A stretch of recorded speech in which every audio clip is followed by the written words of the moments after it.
La première mère qui a été fêtée, c'est celle des dieux, Cybèle. En Phénicie, puis chez les chrétiens, on a fêté les mères spéciales, celle de Jésus par exemple. C'est en Angleterre qu'on a fêté les mères anonymes pour la première fois vers 1600. Le jour s'appelait Mothering Sunday et ce jour-là, les gens qui travaillaient comme domestiques dans les familles avaient le droit de retourner voir leur mère à cette occasion. En France, l'idée vient de Napoléon, puis deviendra officielle grâce à une loi du 24 mai 1950. Les mères sont fêtées dans de nombreux pays. Les mêmes traditions se retrouvent un peu partout, même si les dates changent. La grande question est quel est le cadeau parfait pour cette occasion? Un bijou, ça sera mieux pour moi, et quelque chose qui me plaît. L'année dernière, qu'est-ce que vous avez reçu par exemple? J'avais reçu un cadeau venant de mon fils, il m'avait fait un dessin. J'étais vraiment contente de ça.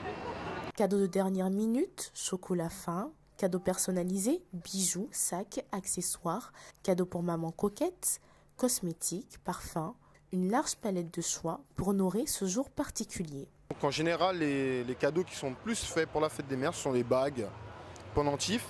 Et en ce moment, on a une jolie promotion sur une montre qui est en vitrine juste là, qui marche très très fort. Bien sûr un bouquet de fleurs, pourtant elle est à 550 km, donc je vais faire le nécessaire. Symbolique ou commercial, la fête des mères est en tout cas mobilisateur. Toujours un coup de fil au minimum pour sa maman, c'est la moindre des choses. On n'en a qu'une, voilà.